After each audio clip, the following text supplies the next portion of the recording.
It's a Pete Bone Monday Live. That's right, it's Monday. It's not Sunday. What's happening out there?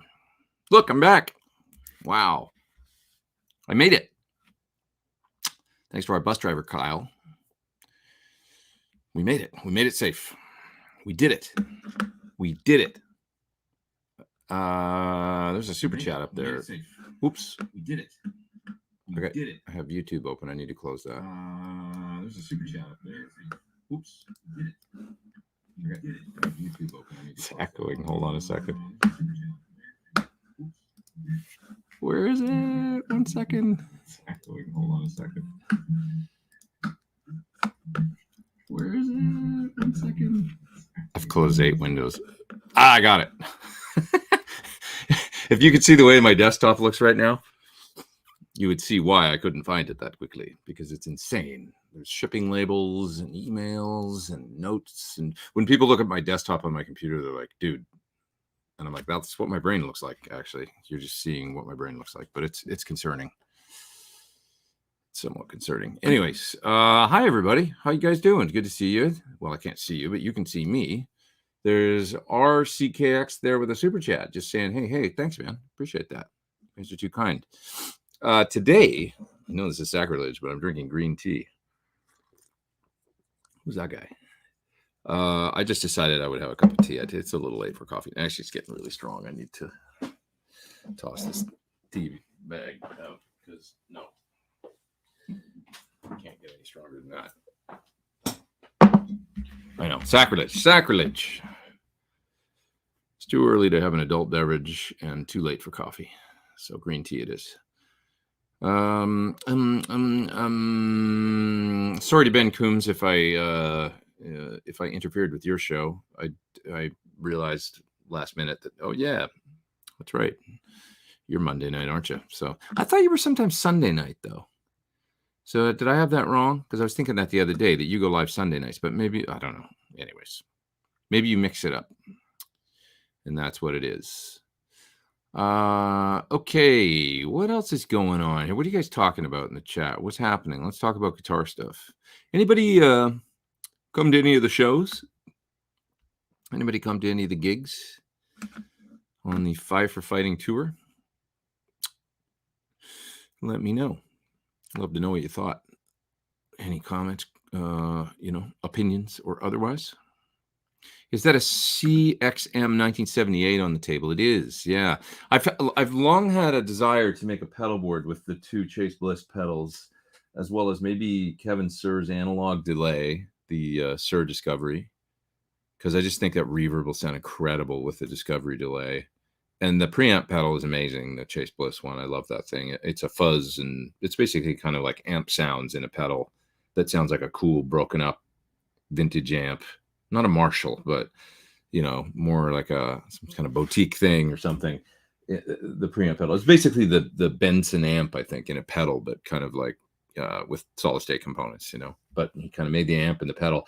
And then with the added fuzz circuits and stuff like that. And you can get so many different sounds out of it. So yeah, I thought those 2 pedals, maybe a cool compressor. What else would I add to it? I don't even know. Probably a cool mod box, something analog, maybe.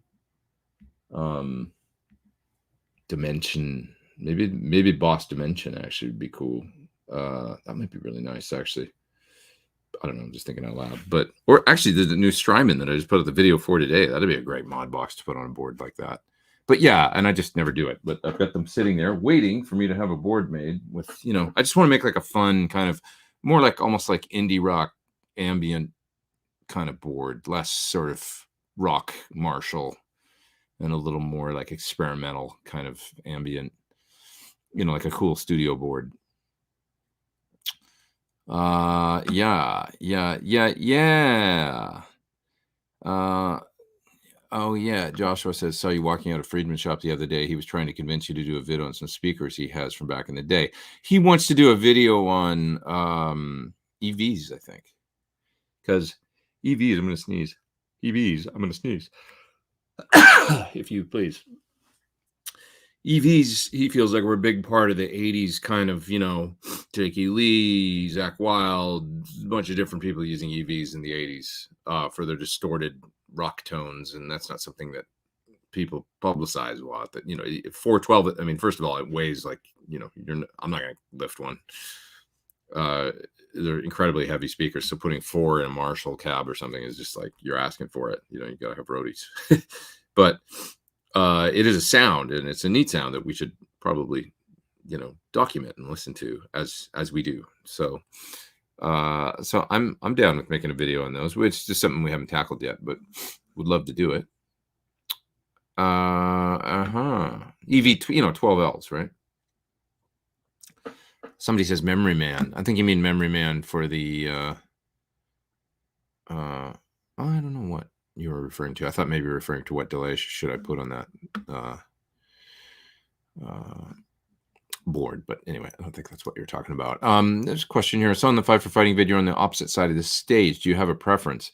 I don't really have a preference. It kind of makes sense in the traditional band context to be on the stage right for a guitarist, because the bass player often likes to be by the hi-hat. And if you notice the way we're set up, Sean Hurley would set up kind of back towards the drums. His mic was like mid-stage or even a little bit further back.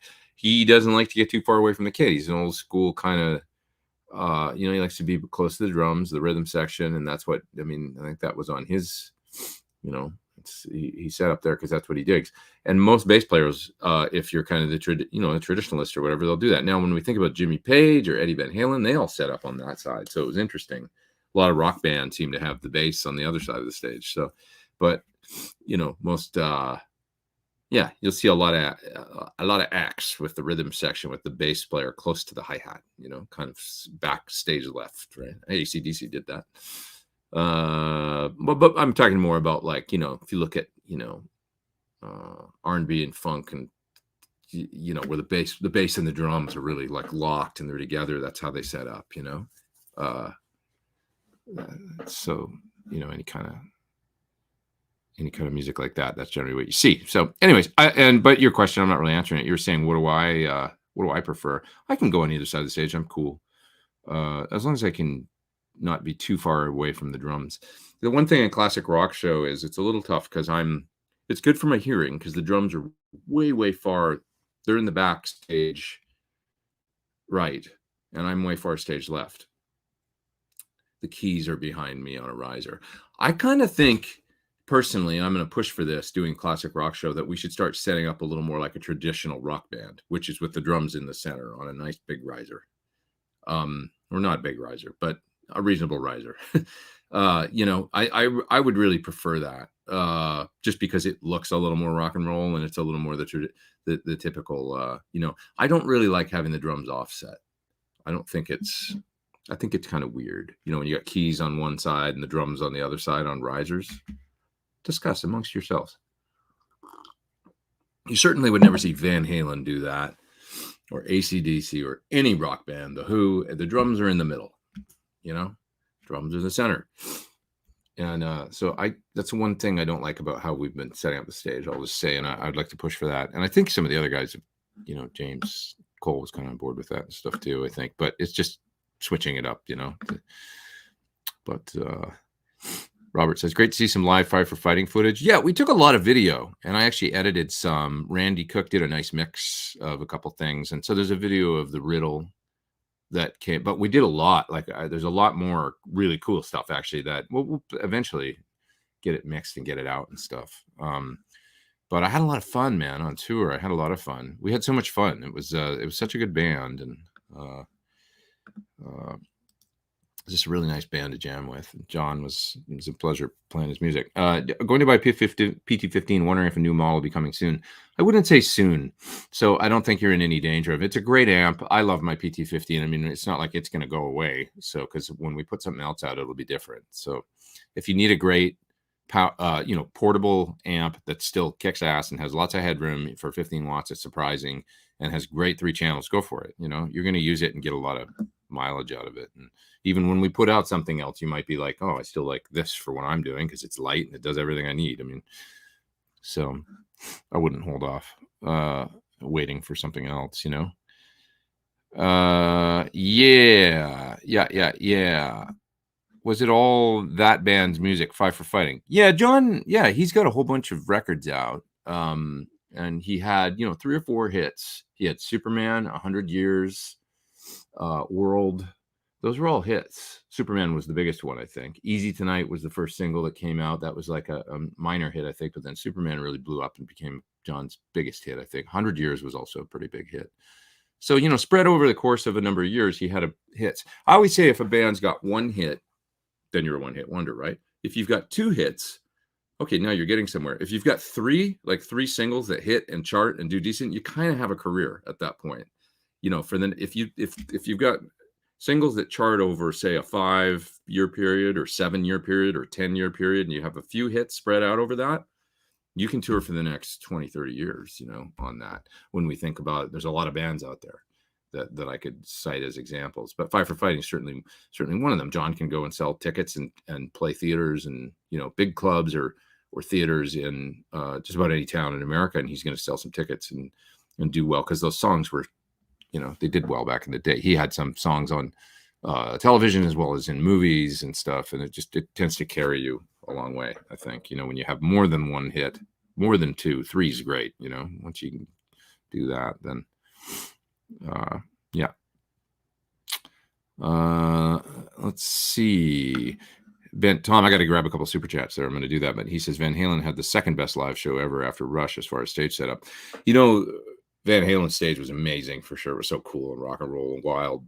But there's a lot of bands from back then that had a pretty cool. One of the best live shows I ever saw was Def Leppard on the Hysteria tour, because it was in the round, and I've never seen anybody do that before.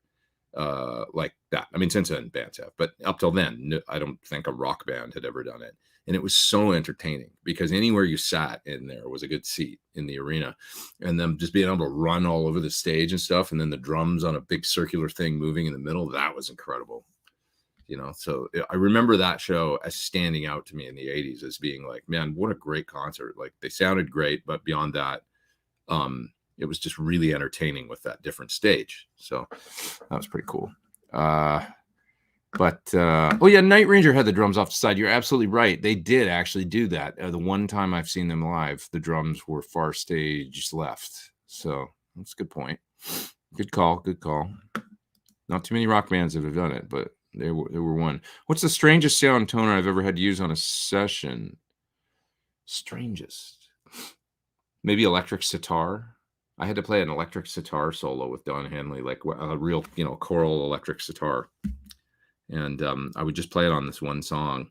And every night I would play the simple part on it, and people would clap all the time. It was awesome. I'd play this. It was like a simple part. It wasn't, but I guess it just sounded so weird. I would play this melody on the sitar had to do it on a Gracie stand, because I was playing regular guitar the rest of the song. And I'd step up and play the solo on sitar, the choral.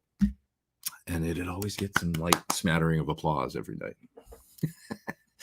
I found it humorous. I don't know why, because it was like, really, it wasn't difficult what I was doing, but I guess it just sounded exotic to people.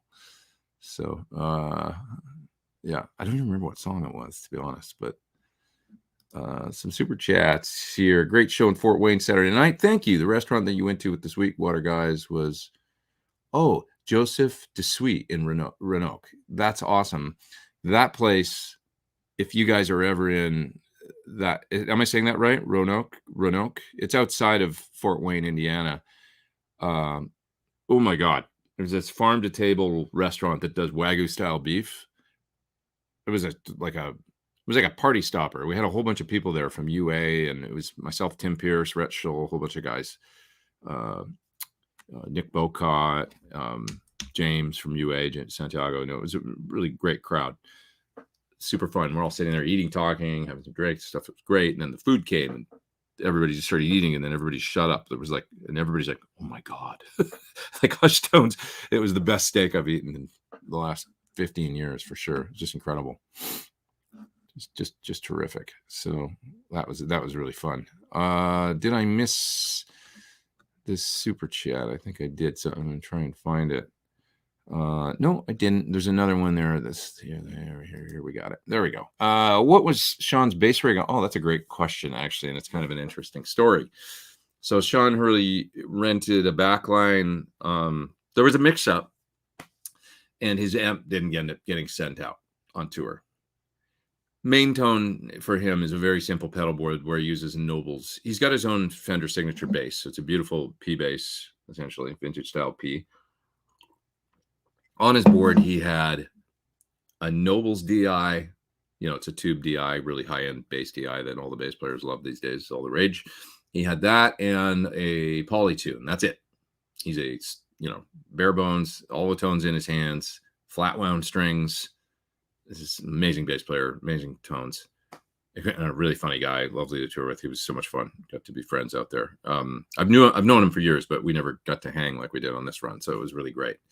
And I really enjoyed his company. But so the bass amp doesn't end up coming out. Mix up.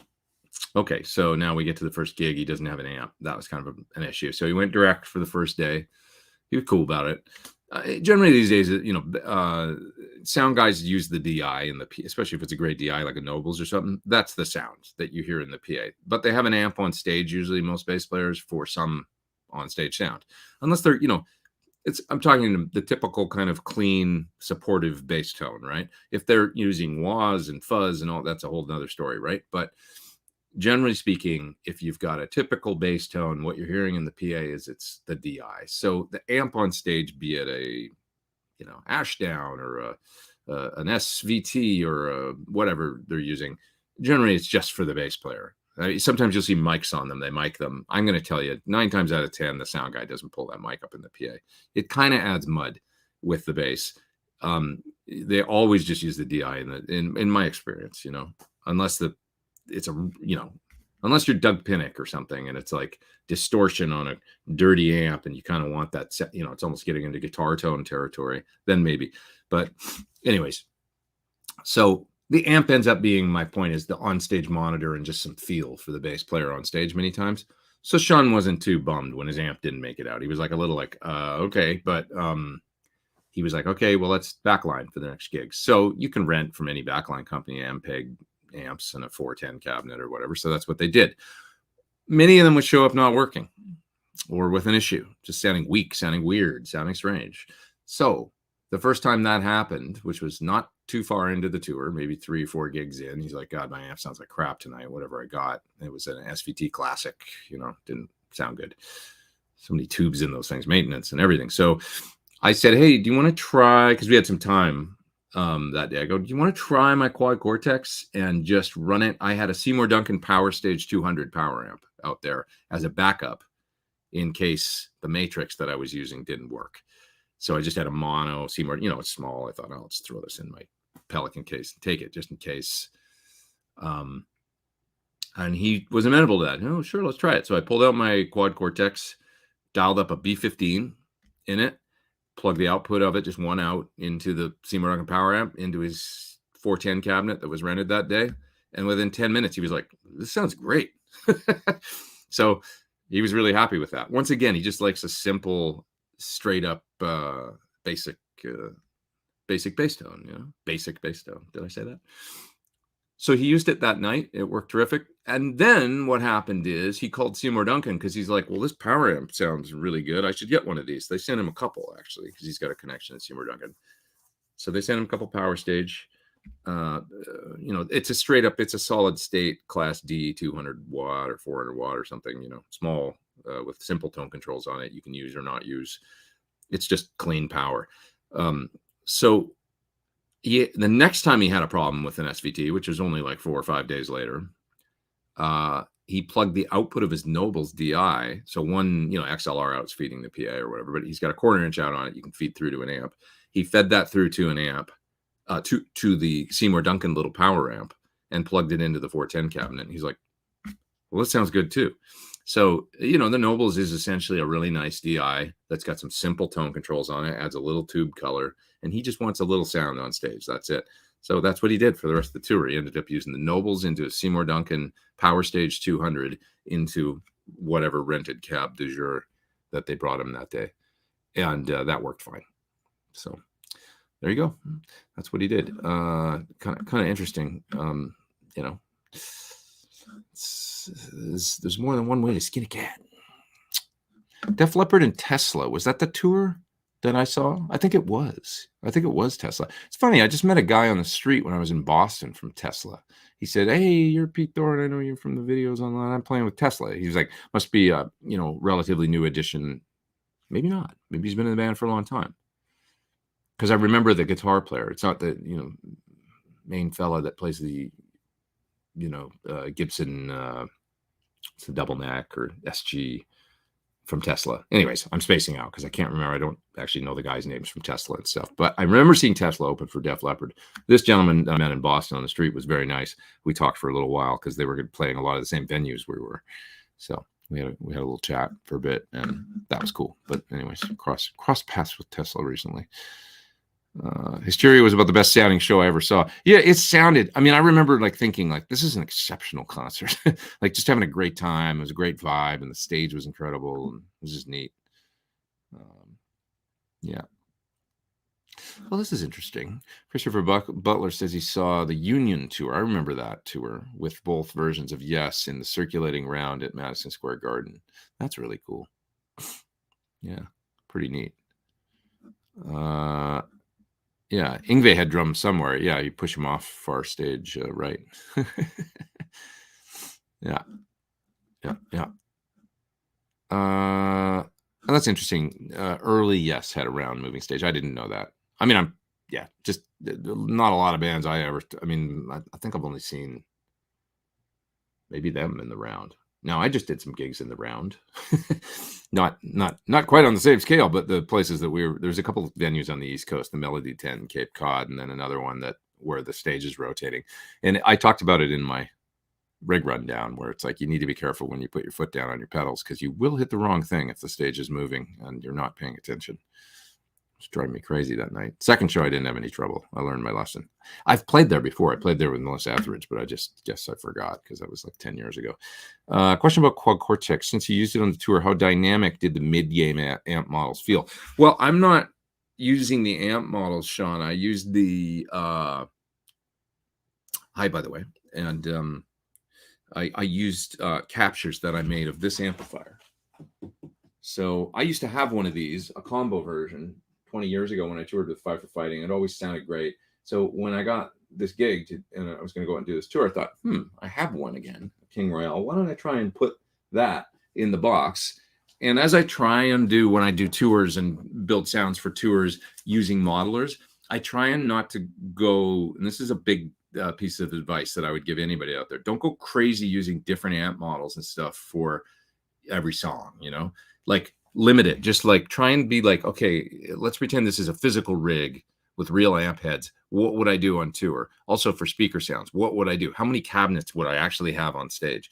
Because the thing is, imagine you're throwing different amps and different cabs and everything down 2 stereo XLR lines to the PA, and the sound guy's you might get the volumes all balanced and everything, but the tones, if it's radically different sounds all the time, a different, one song's got a open back 110 because you're oh, I want it to sound like a Princeton, and the next song is a Marshall 412.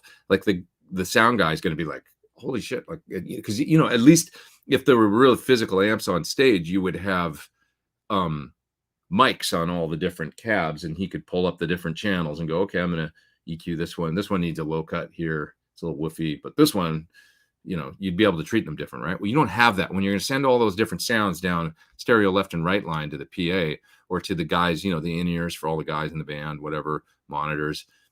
Don't get too crazy with trying to mix the amp sounds up. The general, you can different gain levels and maybe a couple different models and stuff, maybe 1 or 2 different cabs, like you would do on stage.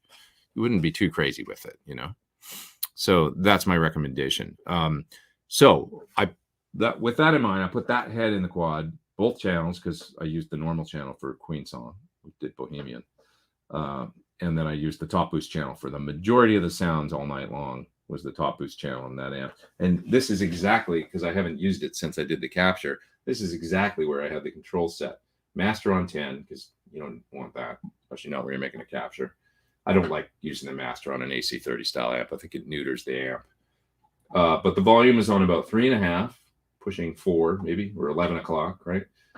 Treble's on about 1:30 or 2 o'clock. Mid's cranked because these amps, that it's got a mid control on it, but the way it's wired, I do believe you turn it on 10 and then it's like a normal AC 30 at that point. The bass is on about 10:30 and the cut is off.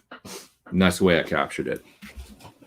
And then I would just hit it with different pedals and stuff like that for, and in the Quad Cortex, I'm not afraid to the gain control in the Quad Cortex for the amp, for the capture.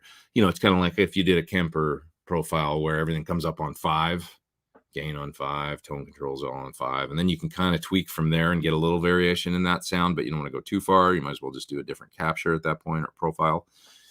But I'm not afraid to tweak the gain up. So I would tweak the gain up to like as high as maybe 7 or something, or 7.5, to add a little more distortion for some songs. And then within actually I use the scenes in the Quad Cortex. Scenes are like having all the same effects in your patch, but it's sort of like changing presets, but not really. It's more like you can change between scene to scene to scene to scene. You can get, different gain levels on the same amp sound, or turn on and off effects within that patch, right? And it's seamless and there's no delay or anything like, or sound dropping out, right? So I would do that from sound to sound. I might have more gain in the chorus, or something like that. And I would, so the gain knob in the capture, you can tweak it so it goes from 5 on up to 7.5 or something within There's John Sir. What's up, dude? My good friend John Sir. I want to come out and see you this week, if we can make a time. We were just talking before, but anyways, the legend, the man, the myth, the legend. Look at this show. Monday night, the man shows up to say hi. I miss you, John. Let's see. What Henley song was the choral sitar on? I don't remember. I used it on, it's hard to remember. I think it was a song off of maybe his Inside Job album, is my memory. On one tour that we did for a little while, and we would play this song and I would pull out the sitar. And yeah. Resident Edilion says hi. Hey, what's up, man? How are you? What's happening? What else we got here? Back in the day, Guitar Man 45 says he would follow Rush's shows within a 400-mile radius of Detroit. That's true rock fandom. I love it. You got to get out there, and I would do that too. I would drive for shows down as far as Calgary or something, which was, I guess it's not that far. It's probably 150 miles from Edmonton or something. But yeah, I would do that. Or Vancouver. I went to a couple shows in Vancouver. That was fun when I was a kid. Would fly out and go. Yeah. What else we got here? Let's see. A question about climate control. Do you ever have the option to put guitars under the bus in climate control? No. They just go under the bus.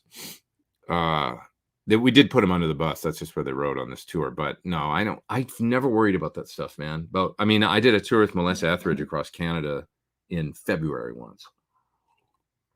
And it was as cold as like minus 25 Celsius, right? But it's friggin' cold, like freeze your hands off if they're outside, for more than 5 minutes kind of thing. Minus 25, and the gear was on a trailer, or in a truck. I think it was in a trailer. Can't remember, but no, we meant in a truck. But anyway, it's not climate controlled, that's for sure. It's cold as hell. And then they'd go in a warm theater. I took my old Strat. Where is it? It's in here somewhere. I just saw it a little while ago. It's over there. I took that thing, and I was like, every day I would be like, is this thing gonna but you figure it's 40 years old or whatever already at the time, or more, or whatever. And it's like, well, it's made it this far. I don't worry about that stuff on the road. I take guitars out and I use them, and if there's a problem, there's a problem. I'm not going to cry about it. Honestly, I will say this: my Sirs, man, the roasted necks on Sirs, time tested and true, humidity tested. You barely. I did as much of a turn as maybe a quarter turn on the truss rods, going from California super dry to super humid East Coast, Midwest stuff. Barely, just a little, the rod straightened a little in the humidity, with back bow a little bit. Okay, let's do that. And then you go back a little drier and it's like, oh, okay, it's coming back a little bit. Just the smallest amount of turns. Roasted necks, I'm really sold on for stability. Really seems to it works. It's a thing. It's a thing. It's a thing. What else? What else? What else? What else we got? Let's see. You guys are talking about food and carbs and all kinds of stuff. I'm gonna go down in the chat a little bit further here and answer some more questions. I'll get to all the super chats. I promise I won't miss them. What is your favorite IR that is just absolute go-to every time for rhythm guitar? The one that I use in my PT15, that is like, it's Bank 1 IR1. That is a 57 and a Royer 121 on a Marshall cab or on a Sir cab, depending on which IR, if you get the Sir ones, 412 with a modern greenback, 2 mics on it. That IR works great. It's just a go-to kind of, that'll be fine. It'll be no problem. There's a lot of variety of, greenback with a couple mics on it IRs out there, right? I've got my own package of them now, with the Dyne IRs and all that. But that Celestion one, it just works. And I've used it on tours and used it in PAs, and it's just like, yeah, that's a good solid, like a go-to. So it's the Celestion, they got a lot of like the backline heroes and all the different packages now. But if you just get, like, say you get the Sir backline heroes one, or you get a Marshall one with the greenback 412, and it's the high gain mix, it's called, of a 57 and a 121. They also have a all mix of the 57, a 421, and a 121. I decided years ago I just like the 57, the 121. I'm not a big 421 fan. I can get a sound out of them, and I used one recently that I've got here for a while. But once I got my AT 4050, I switched over to that on my second mic for my cab in the other room. So right now it's just a 57 and a 57 and a 4050 on the cab out there, and I kind of like that. I was just talking about this today. I like the large diaphragm condensers now mixed with a 57. I really like that sound.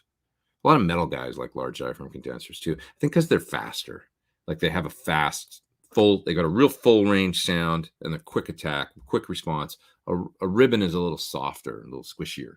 It's almost like a Neve versus an API mic pre or something. It's a big warm and a little woolly, the Royer. If you listen to, that's kind of how it sounds. Whereas like a condenser like the 4050, you can put on a cabinet. You could go, well, I could just use that. Actually, it's real top to bottom. It's all there. Sounds great.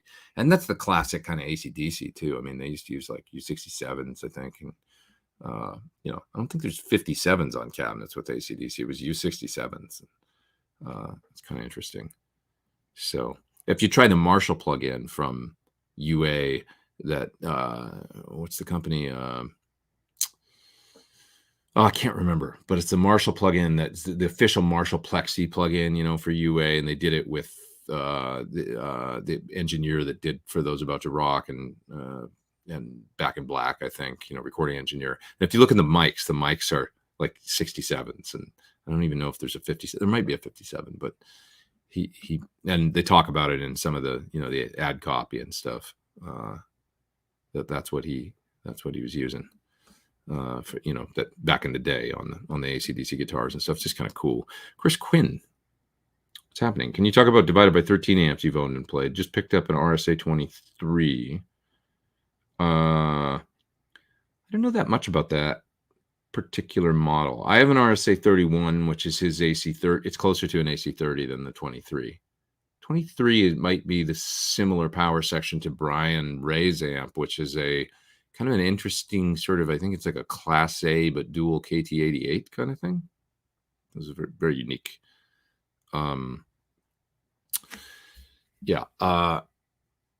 So don't know that much about the 23.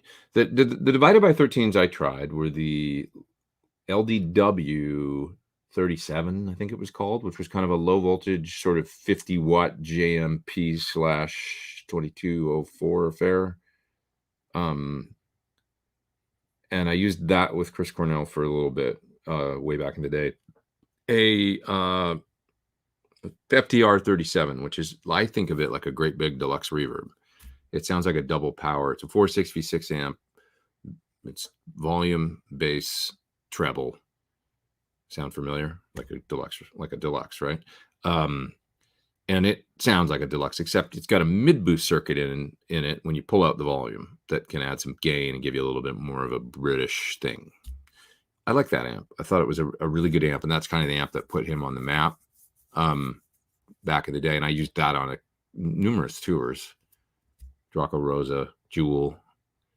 Used my RSA with Jewel too, I think. I can't remember, but I would switch around. Sometimes, even with Chris Cornell, I would take sometimes the FTR for a clean sound, and other times the RSA 31 that I had, which is like his AC30 style amp, for a clean, you know. And then the other one that I had some exposure to was the 915, which was very neat. 6v6 in the EL84, and you could blend between the two channels. So Fred, you know, he did some interesting things, doing things differently. You know, you like to be sort of throwback to vintage stuff, but always with a unique twist. So gotta commend him for that. He did a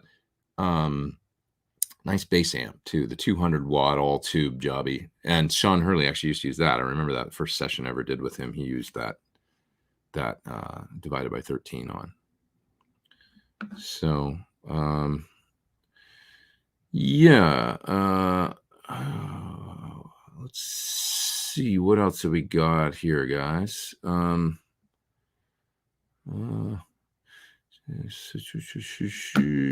a question about the SH100 gain channel, the OD100 Classic.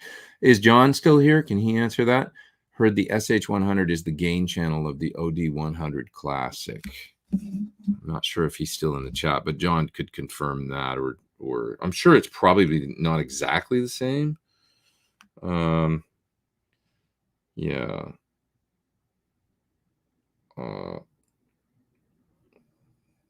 John's watching a little bit of the yeah, he's texting me right now, and he's actually working right now. Man, John works so hard.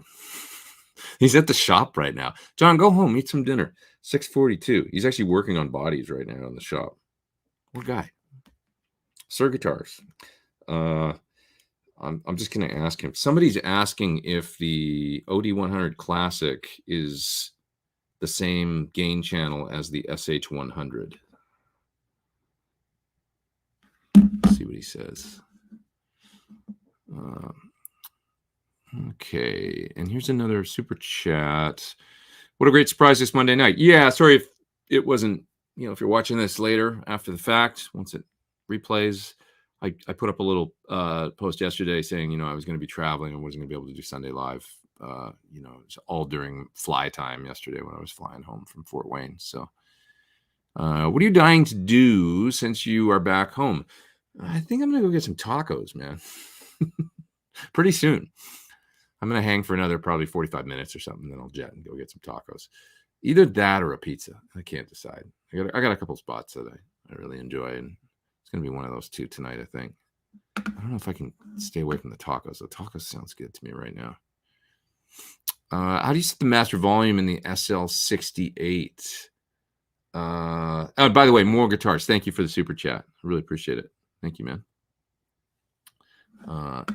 I'll get back to that in 2 seconds. How do you set the master volume in SL68 in the studio, since I think you run it through the power station? I generally leave it all the way up, but sometimes I'll back it down a little bit, because why push the amp that hard if it's like, you know, it sounds great, the master and the SL. So I'll turn it down a little bit sometimes. And anyway, thank you, more guitars, for the super chat. I really appreciate that. And half a beer is worth the support. Half a beer, $10. What kind of beer do you drink? That's expensive beer. John says he's not exactly sure, he says, on the differences, because it's been out of production for a while. He says the SH100 does have a little less gain than the ML100, which is the old Landau version. Classic's been out of production for quite some time. So I think he says he'd have to go back and look at the schematic to see what the difference is. I mean, there's a lineage there, you know, that's like, it's John's take on a Marshallish gain channel. So there's a, you know, the basic circuit layout, but there's going to be changes in the parts and stuff that are a little bit different. Dave says, how did you like the Steel Stacks in Bethlehem? That's this crazy venue that we played where it's the old Bethlehem Steel factory that's right outside the venue. It's really cool. Beautiful backdrop for a gig. Really neat, man. And it was a really fun venue. It's a little live sounding in there, but it was cool. I remember having a really good show, and it was fun. Vincent, our friend that we see here in the chat, he came out and gave me some coffee. I don't know if he's here tonight, but he's generally hangs out here on Sundays anyway. Yeah. Favorite Van Halen song? Dude, it's hard to pick, but I got a lot of favorites. It's hard to pick a favorite. Drop Dead Legs is pretty damn great. It's such a 80s party, that song. It's such a cool groove, and it's so much fun, and it just reflects the time. It's like, 1984, and everything's amazing, and it's like hot summer night and good times. I don't know. I mean, that whole album to me, I don't think 1984 gets enough credit, because yeah, there's the hits and everything, but there's such deep, cool cuts on there that are like, Girl Gone Bad to me is kind of the height of the brothers' connection. The Girl Gone Bad, the drums and the guitar, it sounds like one brain. And it's so intense, like in the level of the groove and you know what I'm talking about. I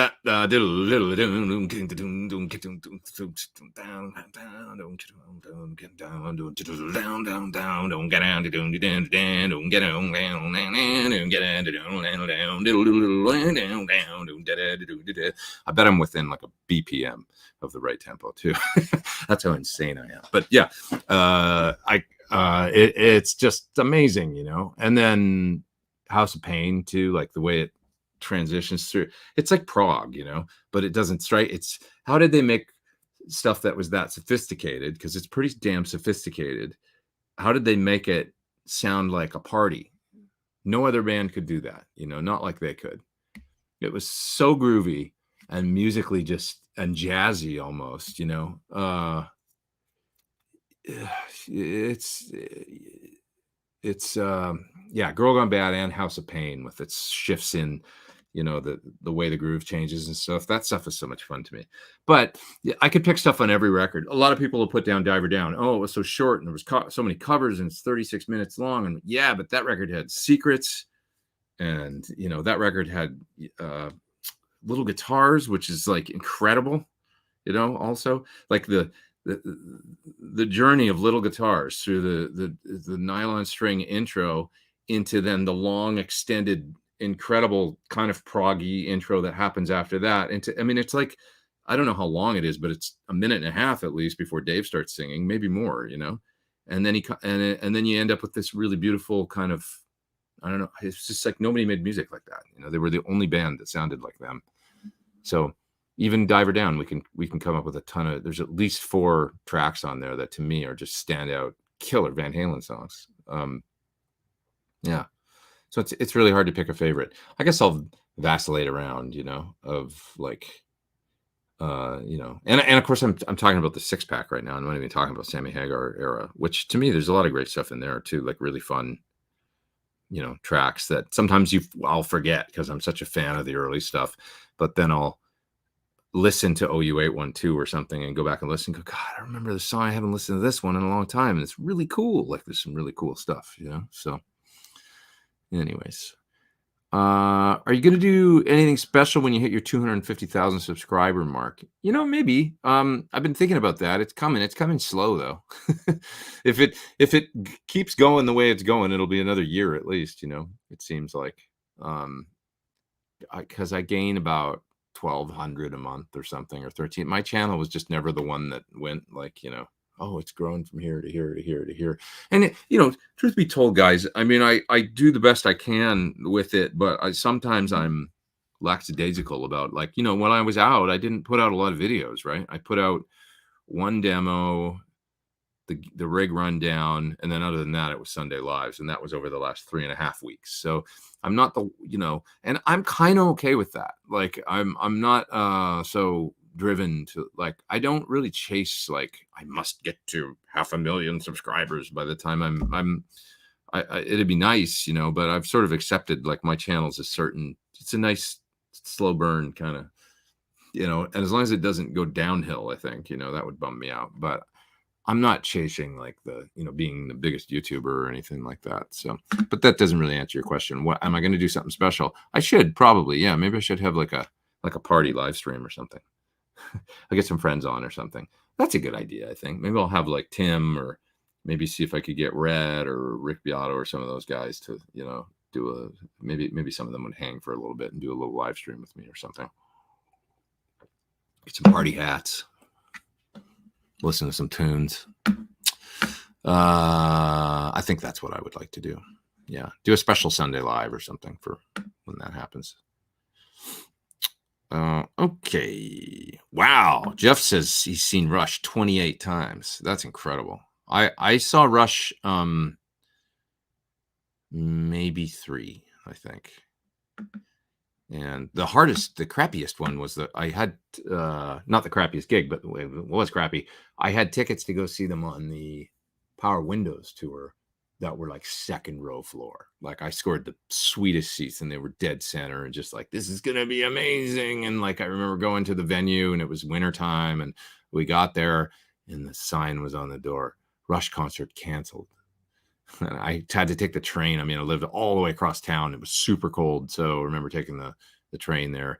And as the story goes, the band made it, but the gear didn't make it. The trucks couldn't get up Highway 2 from Calgary or whatever to Edmonton because there was wicked weather and, really bad snowstorm and stuff. And they didn't make up the date or anything like that. So I never got to use those tickets, It was like, but that was the one. It was probably some of the best seats there, because it used to be, pre Ticketmaster and all that crap. It was like that.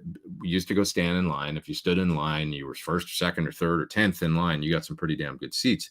Well, I stood in line probably waited overnight, slept in a sleeping bag on the pavement and all that, and got second. It was second or third row floor, like the best seats you could possibly imagine. And that sucked. So then the next time I saw them, and maybe the first time I ever actually got to see them, was Presto Tour, which was like 1988, I think, a couple years later. And that was cool. I remember Mr. Big opening, Paul Gilbert and Billy Sheehan. And it was great to finally see them. And I had good seats for that too. I think they might have been 9th or 10th row floor or something. It was still great. I remember being real close. And yeah.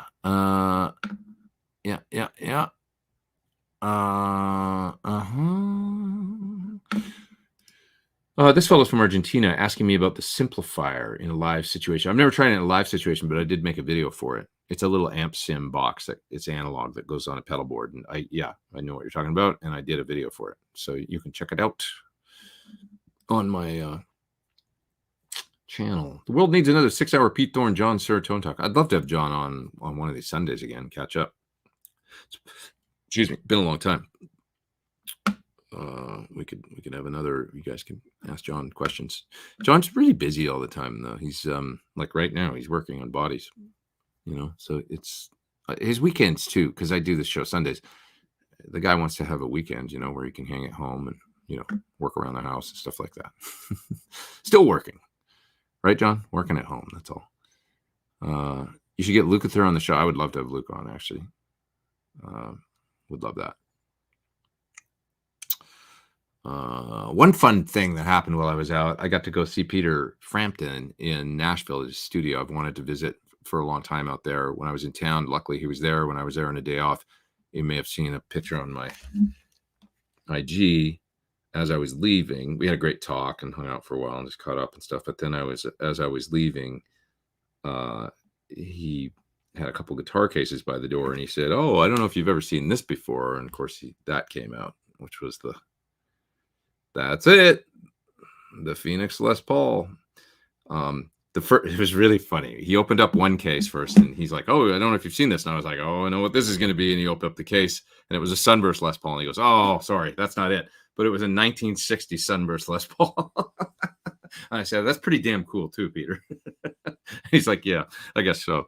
So I got to check out that for a minute. It was really interesting. Very thin neck on this one Les Paul. It was real, like, that 60 profile that came out on a lot of Gibson, R0s or whatever, the custom shop ones. This one might have even been thinner than any of those that I played. So wide and thin profile. Very interesting. Nice, really beautiful sunburst, tons of flame, tons of color left in that one. Like a lot of red left in the top. Sometimes they fade, So then put that away, and then he opened up the case, and I said, you're gonna let me hold this? And he said, yes. All right. And I took it out, and I was like scared to. It's funny because I'm holding this guitar that made it through a plane crash, but I was terrified I'd lose my balance and fall over or something while I was holding it. But I played it a little bit, and it's very resonant, and it played beautifully. So had a great neck, great. I mean, I'm sure he's got the best text and everything working on those guitars, but really, really acoustically resonant. And he made a point to say, this one's all mahogany, of course, the top, and Les Paul Custom, all mahogany, and then the burst, of course, maple top. And he said they sound night and day different. Yeah, it's amazing to hold that guitar and play it. So that was, and he's such a gentleman, just lovely guy. So great to see him. What a fun day off I had in Nashville that day. Then I met up with some friends later for dinner and stuff. And it was like, yeah, this is what I like going on the road for. It was just killer. Yeah. Okay. I should head down to the bottom of the chat, but I missed a super chat here. I'm going to grab, I'm way back, so I should move down. From what you learned from Dave and John, are there any benefits plastic bobbins over paper in transformers? Wondering why Mercury and Wizard use plastic. That's a really good question. I don't know that much about that. I'm not down to that level of geekery. I know that my favorite kind of the ones that I've heard, the modern transformers that I've heard, I really like Haber's. And that's what's in my signature amp, as well as SL68 and the Haber. John built this amazing transformer switcher years ago. So when we were picking a transformer for the PT100, we were able to actually directly AB between two transformers instantly via switch. It was really amazing because there's not a hell of a lot. Yes, there's a difference, but it's not like it's not like switching speakers or something. It's not like that big of a difference. So the time it takes even a qualified super good tech to switch a transformer in an amp, there's no way that you could do it and have a reference, I don't think, from what one sounded like to the other, like really, so in other words, switching an output transformer on an amp, you're listening, you're playing, okay, let's switch to the other one. It's going to be 15 or 20 minutes of work to switch out the transformer, even with somebody that really knows what they're doing. So John built this transformer switcher where you could, on a switch, directly AB. That was brilliant because we just did a process of elimination. We listened to about 6 different transformers, and we came up with the kind of 1967 or 68 Dagnall clone 1.5 inch stack, I think, as opposed to a 2-inch or whatever. That was the one that we ended up going, all right, this one sounds amazing, and that's what's in every PT100 and also what's used in the SL68. I believe it's the same. So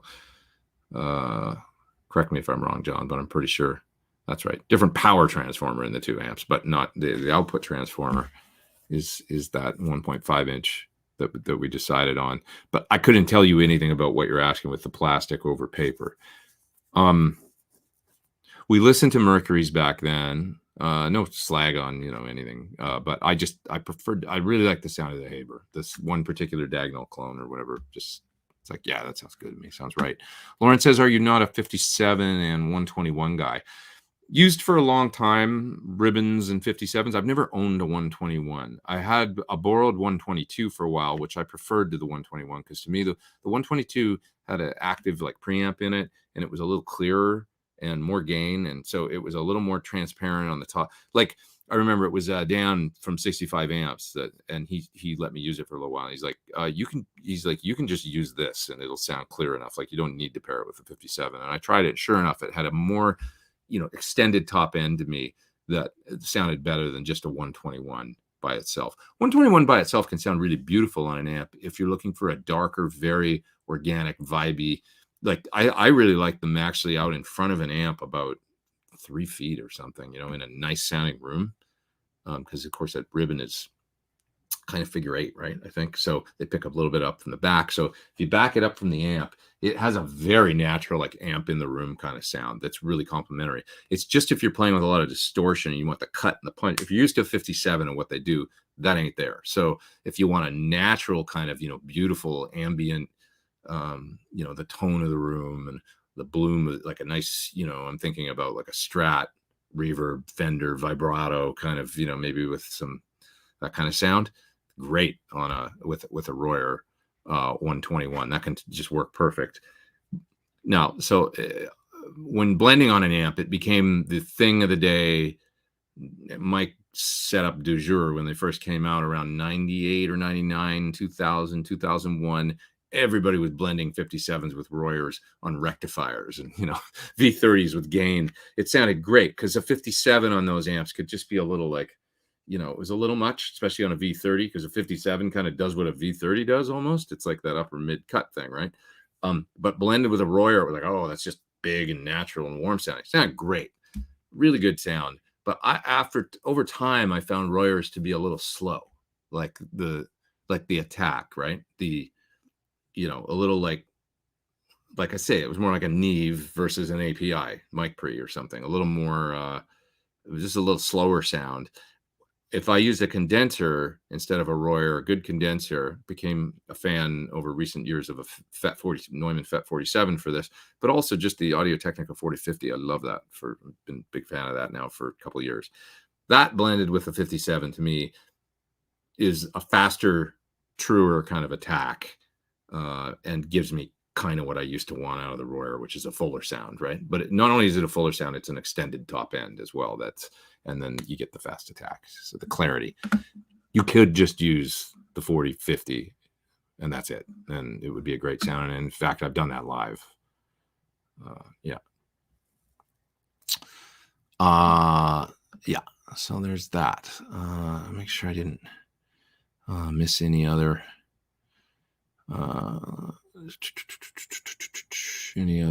super chats here and stuff. I'm just looking through. Paul says he's having a blast with his Neural DSP amp sim. They're really good. Neural they kill it. They do a great job. Their plugins are exceptional. The PT100 plugin is, I agree, it's exceptional as well. Similarly, kind of simple, and it's, it's just very straightforward. You get the amp in there. There's not a lot of bells and whistles and stuff. It's the amp. Sounds great. Dial it up. Away you go. Sounds killer. I love the PT100 plugin is super solid. Would I like to update it and stuff? A little bit at this point, but it's still great. I would like to do some stuff with the cab sim, things like that. The Neural really has knocked it out of the park in that respect with the cab sim and the way it, it's very simple. It's very like street. It's so elegant the way they've done it. So, anyways, John says the less things to think about when going for classic tone, the better. I can't pinpoint a difference, but I wonder if you're talking about amps versus modelers or something. And I would agree. I was just talking about this with Friedman today. Actually, just do what was amazing back then. I agree with that a lot. If you're going for that thing, then do what works. Why change it? Maybe you're talking about transformers. I'm not sure. Were you on CC's solo tour, says Richard, in 2007? I was. Yeah, I did. We hit the road around March or April, and I was out for the rest of the year with Mr. Cornell that year. It was the longest I've been gone on tour, I think, of any year of consistently. I think we went to Europe twice, if not 3 times. Complete US, Canada, Australia, with Linkin Park at the end of the year, South America. It was extensive. It was a lot of travel that year. I racked up a lot of miles. Frequent flyer.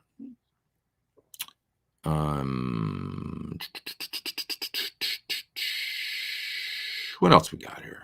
Let's see. Could we convince Sweetwater to have you do a 2-day recording workshop? I would love to do that. And actually, it's funny you say that. I just saw Nick Bocott the other day, and he was saying they've been talking about trying to bring you back out to do something. Maybe that's what I suggest is do a 2-day guitar recording workshop. I mean, I've just kind of thought about that. let's go and put like a bunch of amps and mics and stuff in a room, and like maybe we pick a couple cover songs or something and track them, and like try and recreate some stuff. But go in there, they've got a great engineer out there. And we talk about everything from, not just guitars, but drums and bass, getting good bass sounds, good, solid. And then, spend the majority of the time getting some great rhythm guitar sounds, some great lead guitar sounds, then doing a mix, sitting in on the mix, and just kind of like an organic. I'd love to do that and maybe film it and offer it somehow. And then I was thinking off the top of my head here, but also like have a small group of maybe 8 people there, that would come do something like that, like a little workshop kind of thing. That's a good idea. I'd love to do that with all that gear at this, because they got to have a beautiful new Neve console there. Rupert Neve Designs, I should say, not the traditional Neve. Rupert Neve Designs. Yeah.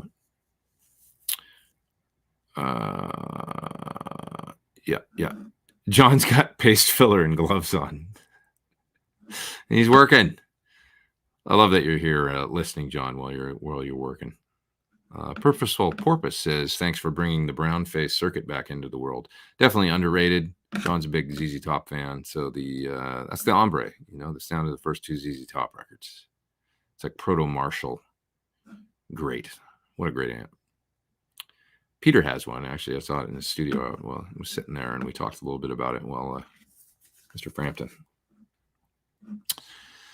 Wow, I'm so far back in the chat. You guys are talking about tacos, so I'm 20 minutes back. I gotta go. I gotta move down in the chat. Sorry, I get long-winded, and you know how it is. Here's a super chat I missed. Can you duplicate a cranked Marshall gain structure attenuated with your power station from a quad Cortex? Why would you mean like use the power station or something similar as a power amp? When you put an amp like Marshall or whatever in the quad Cortex, it kind of copies it's all built into the capture or whatever. So within reason, yeah, you're capturing the sound of the output, saturating the output transformer and all that, and the tubes and everything. It's like the whole thing, and you put that kind of in the box, and then you reamp that through a cabinet, and you kind of get pretty close. I'm not going to say it's 100%, but it's really good.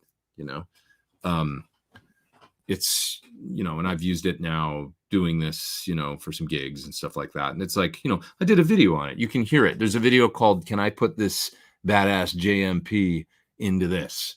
And you can find it on my channel. Just search Quad Cortex Pete Thorn. It's one of the 3 or 4 Quad Cortex videos I've made where I take my old Marshall, it's up there, and I made a capture of it and put it in the quad, and then you can A/B them and listen to how close you think it is. It's not exactly the same, but it's good, really good. I mean, that's good.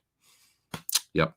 And then if you want to reamp that or plug it into a cabinet, there's a couple different ways that you can do it. But what the basic idea is a quad Cortex has 4 sets of ins and outs. So you can route it in a number of different ways. You could literally have 2 guitar players and 2 bass players playing through it at the same time with 4 distinct chains, right? Or you could have 1 guitar going into it, coming out of 4 separate outputs with different things on every out if you want. So what I do is I send a couple of outputs out with some stereo effects and stuff out the main 1-2 outs to the PA, to the monitors and all that.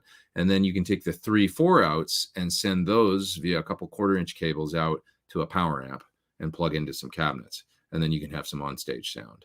So you're asking about power station. You don't really need to use a tube power amp or anything like that with it, because you've already baked the tube sound kind of into that capture. So you could use like a Matrix, like I did on this past tour. You could use something like the Duncan Power Stage. The Matrix sounded really good. I don't think they're actually in business anymore. I'm not 100% sure if that's, what's going on, but, a Moss valve, a Rocktron Velocity, some sort of, solid state. You don't need like it's not a thing where you need to drive a tube power amp to get, because you're just going to be getting kind of a double tube saturation effect then if you do that. So you just kind of want good clean power. Yeah.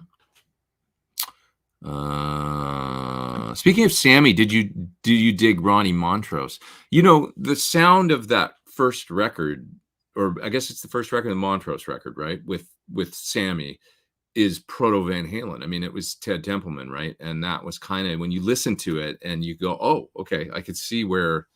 So yeah, I'm not like a huge, like I haven't listened to that record 800 times like I have, well, 8 billion times like I have all the Van Halen material, but I've gone back and listened, and it's really cool. And it's that, you know, it's the template, I think, for what, because Eddie, I think, he was a fan of that sound, and you know, so and Ronnie was definitely cool. I mean, I think he used a 310 Bandmaster, didn't he, on all that stuff? Am I wrong? I think it was a Tweed, you know, late 50s combo cranked, you know, old school, you know, probably with that Les Paul that he would play, right, for Montrose. I think that's the guitar sound, and it was the same guys, I think, right? It's Don Landay and Ted, right? But so it's really interesting to me, that aspect of it, you know. Yeah. Hang 'em High was a killer track. Hang 'em High is a killer track. I love that song so much. It's a crazy song. More Diver Down stuff. Once again, I'm so far back in the chat, so I should move down because that's not fair. Some super chats here, way down. Moving, getting closer to. I'm 10 minutes behind now in the chat. Cool tour. I never really listened to Fight for Fighting. Good songs. Did you sing any on that tour? Yeah, I did. I did background vocals on 3 or 4 tunes. Really enjoying it actually these days. I feel like I'm a better singer now than I used to be. Like I don't have problems with pitch or finding I'm not as timid as I used to be with it, and I can kind of hone in on notes, and just as long as I can hear myself a little bit in the wedge, it's like, oh, I'll listen to playbacks and go like, I sound good. Like I'm okay singing. I'm a more confident singer. I'm not great. I'll never be a born singer. I don't feel like, you know, some people are just born lead singers or whatever. That ain't my thing. But I've got a more solid ability to hone in on notes now than I used to, and be in tune and not be timid, and you know, all that stuff. So that's nice. That's feeling good to me. That just kind of, I don't know where that came from. It's not like I've been practicing it or anything, but it's just happening. So yeah. Any thoughts on backup vocals? Backup vocals are a great skill. If you can do them, it could land you the gig, you know, if you could sing over someone else that could play same or as well as you, or even a little better. But hey, that guy can sing though. He can do all the background vocals. Well, now you've really got a leg up, because it's a big part of popular music. So always suggest you know, if you can sing, and it's great to be able to sing, you know. It's you know, it's just cool. Well, what scale length do you prefer for drop tunings, like C standard? C standard, that's really low. I would probably, I mean, I've come kind of a little bit full circle on the tuning low thing. You know, a big part of the Soundgarden sound is some drop tunings, but they didn't worry so much about the being cold, steely in tune thing, the more metal approach, right?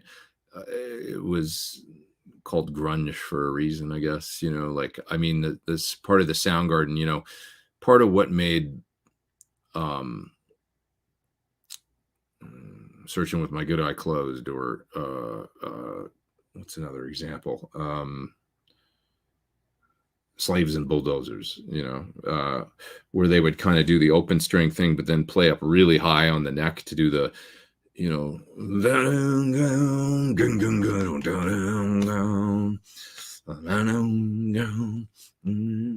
you know, they would like move around on like a lot of the power chords on Soundgarden stuff were way up here above the 12th fret, and they would kind of, you know, there's a bending thing going on, and kind of a dirty, like, you know, they weren't right in tune, but on drop tune guitars, you know, and it was like, it was cool because that little out of tune made it, you know, that low grinding kind of tension with the bass, and the stand is not functioning right.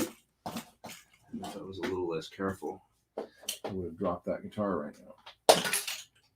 What's going on with it here? Drop a little lower. Just 1 sec. 1 sec. Pause for station identification. You're listening to Pete Thorn Monday Night Live on the Pete Thorn YouTube channel. And we're back. So let's see what else we got here. This fella. Richard, not a lot of great. I mean, what I was getting at was they play Gibson scale guitars. Right? Guild for Kim. And they would still do those drop tunings and stuff. Not really worried about it that much. So I kind of like that a little bit out of it. So, but if you want it cold, steely in tune, you better be using at least a 25.5, I guess, with some heavier strings. If you want it to be really, I'll get to this other question in just a sec, but just to finish my thought on that, Steve Stevens does drop C or C sharp with this band Deadland Ritual that he was doing some work with. Project of his, and he had an Evertune set up with that, and he told me that it was really interesting that the Evertune, because it basically is in tune all the time. Like even when you hit the strings hard, it'll compensate and stay in tune. It's amazing. So but what he said was he would do a double with that guitar, and it sounded like one guitar, because it's like there was no variation in the pitch at all. So a hard left right double, if you were tight with your time, it was so in tune that it was kind of like it's too in tune almost, was his feel on it, if that's possible. So I found that interesting. But when I saw him play live, he used that guitar, and I was like, holy shit, like that guitar is so in tune. Like he's playing drop C and he's down super low, and it was just like the most in tune, which was a cool sound. It was with it was Geezer Butler on bass in that band. That was cool. So it's, that's one way to go more than scale length. I mean, the Evertune in drop C sharp or something, a drop C, if you want to really in tune, try it. That's it. Watch some videos of his show at the Troubadour with Deadland Ritual. I'm sure there's YouTubes out there, and you'll probably hear what I'm talking about if you want to go reference it and listen to how in tune it was. It was on his Nags, his signature Nags. With the Evertune on it. It's like gold, I think. If you see it with that guitar, and you'll hear the drop C tuning and drop C sharp, and you'll hear what I'm talking about. Time for a new MacBook Pro, says Brooks. Hoping to get your thoughts and recommendations. Scott, I just went in today for service at the Genius Bar because mine wasn't powering. It was like I wasn't charging. A brand new like $4,000 MacBook Pro or whatever, and it wouldn't charge right. Well, it turned out it's the cable, I think, coming from the power adapter to the computer. Hopefully, they were pretty convinced that was the problem, because the computer diagnostically checked out perfect. So they said they've had a few faulty, so you're not the first guy that's come in and complained about this. So just weird cable, but they hooked me up on the new cable. So hopefully that works. Anyway, so you now got the M2 chip, I think. When I got mine, it was still just the M1. It was a few months ago. But I got, I opted to go for the 16-inch with a terabyte drive, 32 gigabyte of RAM. Go for the most badass one you can. It'll always last you longer and be more, it's like you can run more soft synths, because guitar players do that. No, but if you use lots of plugins and stuff, lots of RAM is always helpful. And even though everything's cloud-based these days, I still like a big drive, I like a terabyte or at least a 512. 256 is not enough for me. I'll run out quickly with, sometimes I put sample libraries on they're 50 gigabytes or whatever. You need, a lot of space. So generally I put my sample libraries on externals, but sometimes on a laptop, you want to just take them with you, and the drive's fast enough to deal with it and all that. So long story short, I'd recommend going for a terabyte SSD and as much RAM as you can afford. Were you using the atomic cabs? Is that on this tour, you mean? I wasn't. The tour that I just did, I used a combination of in-ears and sometimes just a wedge, because I still love playing through a wedge. So the Sensophonics in-ears worked out really good, but I was also enjoying just using, we didn't have a wedge for me on the tour. So I just used house wedges, which ranged from EAW to, I don't know what else we had. A Yamaha one day that was like actually sounded really good. It was like a powered Yamaha. They were like, we don't know what this is going to sound like. This might not be that. No, it was great actually. It sounded really good. There's a new line of Yamahas that look like they're about $500 or something. They got built-in, 1,000-watt power amp or whatever. It sounded actually really nice with my guitar coming out of it a little bit. Nice and warm. Some of them, sometimes wedges are too crispy, bright hi-fi to me, you know. So in that case, I'll end up putting a graphic on them and having them pull down some top end because they just sound too much clarity. Yeah. Infinite Mus says, what's going on? Why are you on Monday? I just couldn't do it yesterday, so I thought I'd do a quick live tonight, and I've ended up going 1 hour and 20. So I'll probably go another 20 minutes, then I'm going to jet and get some dinner. What's for dinner? Probably going to be tacos, because why not? My go-to for lead guitar, says ZSX, is a CM87 FET. So I would assume that's similar to a U87. You can do that figure 8 in a nice room too. Sure. Everybody know about mic patterns, polar patterns out there. Cardioid or hypercardioid is, you know, facing forward only from the capsule. Figure 8 is front and back, rejecting from the sides. Omni is all the way around. Yeah. What else we got here? Downsized all my amps, says TCM, when I got an HX Stomp, now using the UA Audio Dream.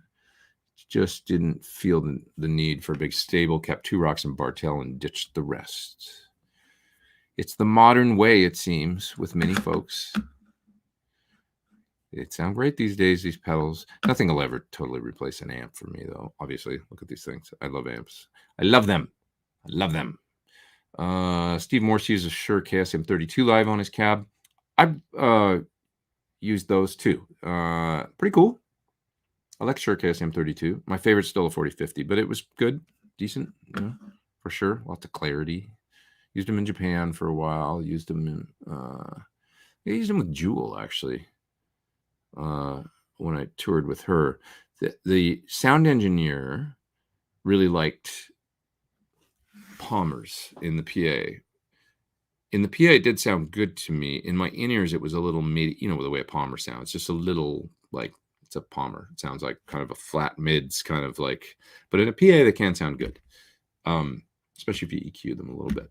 So I said, can I, and nowadays it'd be like I wouldn't even care or probably complain, but back then I was like, can I still use the mics in my in-ears? So they'd set up mics on the cabinets, but not use them. They'd only use them in the monitors, not because we were on in-ears, not in the PA. The Palmer would be in the PA and the KSMs would be in my in-ears. So I remember that. Is that interesting? Did I just go on for too long about that? Scott says the PT100 cab sims are great. They are great. The ones in our plugin, I think, are terrific. They sound really good. I would just like an updated sort of interface it would be really fun to have them in the plugin a little more like the Neural thing, where you can have those sounds, but you can move the mics on the cab and everything, do all that stuff that you can do in the Neural. It'd be pretty cool, I think. That might be asking for a lot. The plugin's fantastic. And I've got my go-tos, kind of 73, 74, 75, I think. They're the ones with the PT Signature cabinet. Those are my favorites. Not the ones we did of my cabinets, actually, at my studio. My favorite IRs with the PT plugin, or it pulls up on one of them. If you just open up the plugin, it's on sound 73, 4, or 5. I can't remember which cab sim it is, but you know, one of those stock. It sounds great. And then the couple that are kind of around there of the same cabinet, all those I think sound great. And they made those in Germany, and I wasn't even there. So, yeah. I saw that show in Seattle at the Showbox. You were a kid. I remember the Showbox gig. You were talking about Chris Cornell in 2007. Well, I'm old now, dude. I was probably 37 or something like that. It was hurtling towards middle age, but I was acting like I was 18 on that tour for sure. Yeah, that's all we'll say about that. What else we got here? I missed a super chat. Robert, sorry, dude. Did I get it now? Let me buzz back and see if I did get it. Robert Valdez, super chat. Oh, yeah, that was the quad cortex question, which I said, yeah, watch my Marshall video and see what you think. Can I put this JMP in this box and see what you think? Okay. Does your new signature model use 500K pots? Yes. I think so, yes. Yeah, and it's a great pot we're using too. I'm not even sure if I'm supposed to talk about it, but they're clean and they sound good and they got a nice taper and they're awesome. Yep, 100%. Zed's asking about PZM mics. Is anybody experimenting with that? I remember when those came out in the 80s, they were all the rage. You could get one from Radio Shack for cheap. I haven't seen one in years, so I don't know if anybody uses them anymore. That's a good question. Were you able to get with Shure about a wireless rundown of the products? Yes, I did it at Sweetwater, and it's done basically and edited. And I've been meaning to put it out, but I put out the video today for the Zelza, the Strymon mod pedal. So I'll put it out Wednesday. How's that sound? And it's a geeky. What I did was, I feel like there's a lot of just kind of like, what's the word I'm looking for? Folks don't know what wireless to get, is what I'm trying to say. They don't know what to get. You go to the Sweetwater site, and God bless them, Shure's got a ton of wireless on there. Let's just take Shure as an example. But you can get lost quickly in all the different, GLX, ULX, all these different types of wirelesses. Which one should I get? I don't know what to do. So I made a video about that. And talked a little about my wireless experiences I've used a number of wireless over the years. Many of them I've had problems with, and Shure's I've never had problems with. They just, this is unsolicited. They just work. They sound great. They are, every wireless, especially if they're digital these days, will add a little noise because there's op amps in there in the pack, and in the, they do. But digital is closer to straight cable tone than any analog ever could be, because analog, and we get into this in the video, analog uses this companding because of, I noticed I just missed super chat there. I'm going to get to it.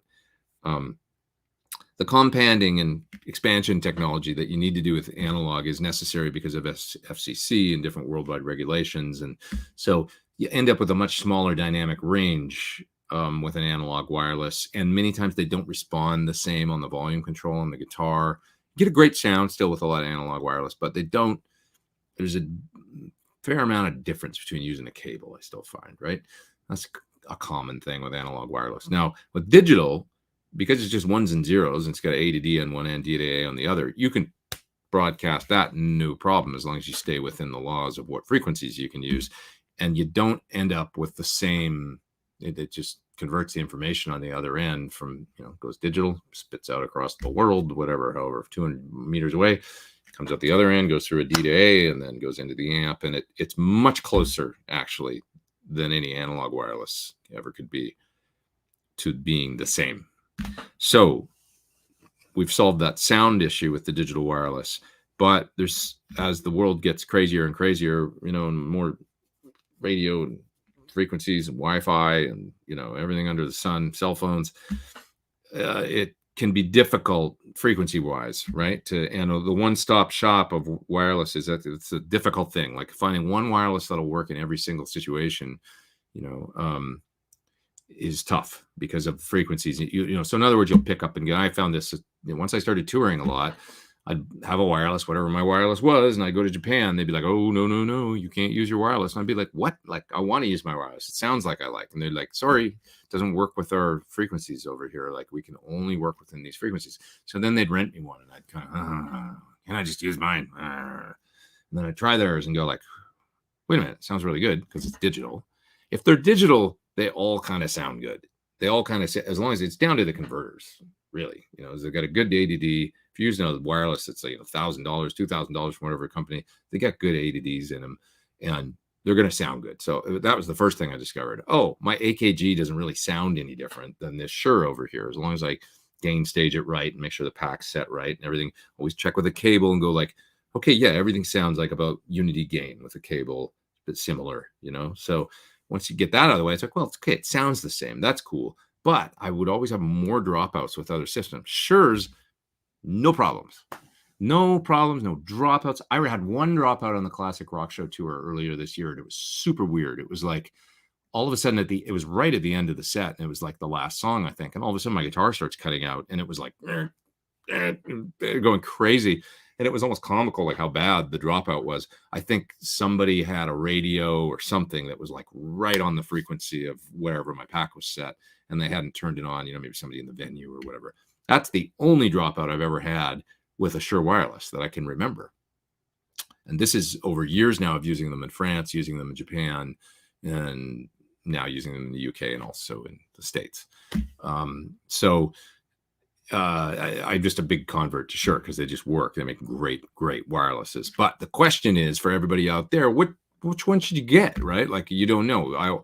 And the thing that I go over in the video is that they've got great resources on their website, like beyond just like read this stuff about what you should get. But no, it's like there's literally like frequency finders, things where you can put in your zip code and it'll tell you, oh, okay, if you get this wireless from us, these are the amount of open channels. You live in Chicago. These are the amount of, you're going to have 12 channels that frequencies that you can use with. So you can actually look at where you're going to be touring or what city. If you only play locally, you can look and see if a system, any given system that you're looking at from them, is going to work well in your town or your city. If you're going to tour regionally, if you're going to tour internationally, you can put in that stuff and see like, oh, you can make an educated decision on which wireless you should buy and why. And that's what I go over in the video, kind of how to do that. And I think it's helpful because it's super geeky, but I went to the Sweetwater website, which is, it's Shure and it's Sweetwater and it's well done and everything. I was confused. I didn't know. Like, I was like, which one should I, what should I do? And I didn't know. So that's the question that I thought, this is a YouTube video and I should attempt to answer this in one. So anyway, so I'll put that video out on Wednesday.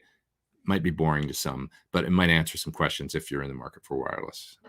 And that was the goal. Just got back from Mexico, says Richard. Here's some tacos. Right on, dude. I'm so down, and I'm going to go get some soon. I'm starving. I'm sure you played Mesa. Any favorites? Mesa boogie amps? You know what my favorite was, man, that I had back when it was my first tube guitar amp. It was a Caliber 50, which was a 2-channel, 50-watt, 4EL84, excuse me. Simple, kind of looked like a Mark series head, but it was one of those Caliber 50s. Now, they discontinued it quickly. Why? I don't know. But I did have red plating tube problems in it. But man, did it sound good. My memory of it was a really good sounding, simple to use amp. So I really liked that. So that was probably my favorite amp that I ever had from them. Open Lens, bring classic rock show to the US. It might just happen. I know they've, been entertaining it. That's for sure. So we will see. Best is pretty subjective. Always. But Mike Landau's the best guitar player on earth.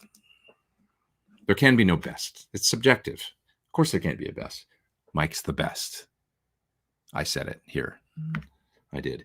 Glad John let you cut loose on some solos on the tour. That was really fun. Your Chances solo was especially great. Thanks, Greg. You and the guys really supported him wonderfully. Thank you, man. I really appreciate that. Thank you for... Yeah, Chances, I kind of like aped the melody a little bit and then also did a different melody in one part. And then I did my thing where I play it down and then I play it up an octave. And to be honest, it was only like about 3/4 of the way through the tour where I felt like, oh, I fully formulated this. I know what I want to do on this solo every night. So if you saw an earlier one, it got better, I think. But it was a simple solo, and it was, yeah, you know what the thing with the Chances solo was? It's funny you bring this up. It's Capo 3, right? So it's Capo on the neck. That lends itself to some problems. You can't really bend. You can kind of up high, but if you start bending with a Capo, when you hit the last chorus, which I still had to play with chords, you are so out of tune, you're screwed. Because, of course, the string bends, and then the Capo holds it, and then you're up the creek. So you kind of got to play like around in a sort of, horizontal fashion up and down the strings, and there's not a lot of bending going on. That's what I'm saying. So coming up with capos and solos. I was watching Yvette Young today play something, and she uses the whammy bar when she's got a capo on. I don't know how. I don't know how she does that, but she will fearlessly grab the bar and do a little and then let it go. And she's got a capo and fret, I'm like, how are you using the bar? You must have her capo clamp so tight. That could be what it is. It's almost acting like a lock nut, maybe. Or yeah, maybe there's not enough, because when I put a capo on, I try and do it as light as possible. So maybe I've answered my own question. I'll have to ask her, like, if she really clamps the capo down so that it kind of clamps the strings there, almost like a lock nut. That would make sense to me. Then it would actually probably even stay in tune better if you did that. But anyways, seems I can't send a super chat. Hey, man, that's okay. From Canada with USA card. Who knew? It's all good, man. Thank you, Peter. Videos this week. So I put out the Zelza video for the Strymon pedal today. I'm putting out another one on Monday, and then on Wednesday. That's the Shure video about wireless, and then I'll be Sunday live next Sunday. If I can get in, I've got other stuff to do. Look at like, what have I got here? Gotta put out a video on this. I filmed a bunch of stuff for Sweetwater on this crazy sounding. This is like a microsynth fuzz in one pedal, and so mostly the video will be what I filmed at Sweetwater with Mr. Way Huge, George Tripp's playing it and stuff. But it sounds really cool. I've got a video here. These guys are probably pissed at me because I didn't get it out before I left on tour. But that pedal, which is an Origin, I need to make that. Got a couple other things here that I got to do. So there's all kinds of stuff I got to do. But all right.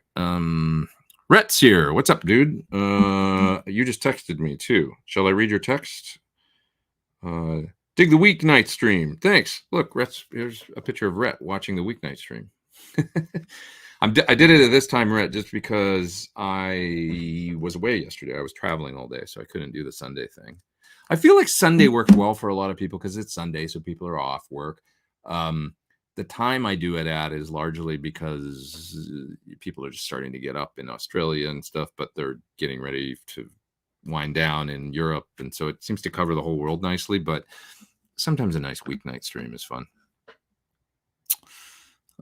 Yeah. Thanks, Rhett, for joining. And thanks for also sending me the photos of dinner the other day with Rick and everything. I appreciate that. And we missed you at the Copper Spoon.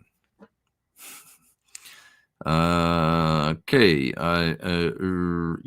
What else we got here, guys? Let's see. A Shure GLXD that I've been disappointed with. Dropouts. Is the GLXD the pedal one, Michael? Tell me that. But it could be, just that once again, you're using it in a region where maybe that's not because if it's the pedal one, I believe that's the pedal one, right? I better look here and see. I think that's GLXD. Sure. I'm going to check.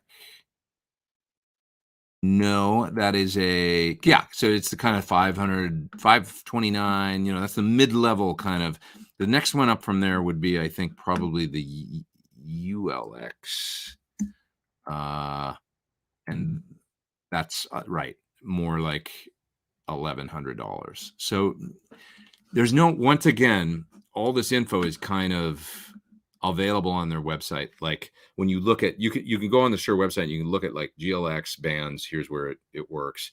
Here's where this one works a little more. Here's where this one works. Axient's like this on their chart. And that's why I use the Axient. It's also really expensive. But when I was going to do a wireless, they were like, well, I was like, I don't know what to get. Because initially I went to them and I was like, I don't know what to get. What should I get? There's so many options. And they were like, well, where are you touring? And I said, well, UK, maybe Japan. That didn't end up happening last year, but maybe, in the future again, and US. And they're like, you need Axient.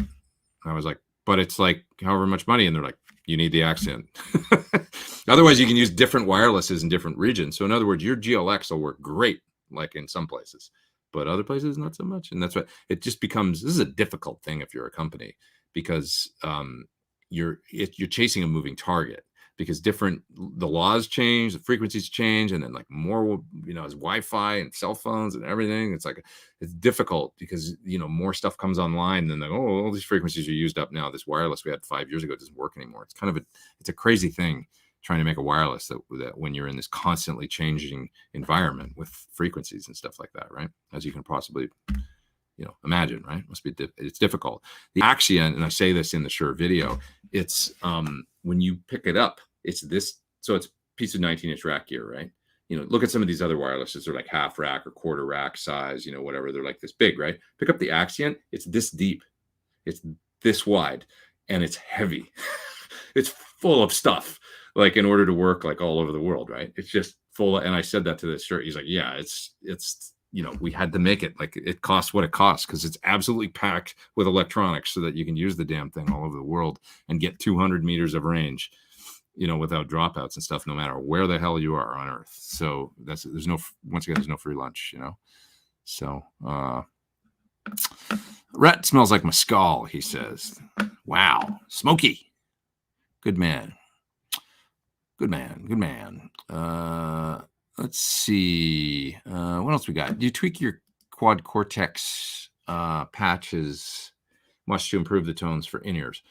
No, I don't go at it that way. I generally speaking, the lines that are hitting the PA, that's my main concern. Those XLRs, and those are going to go to my in-ears too.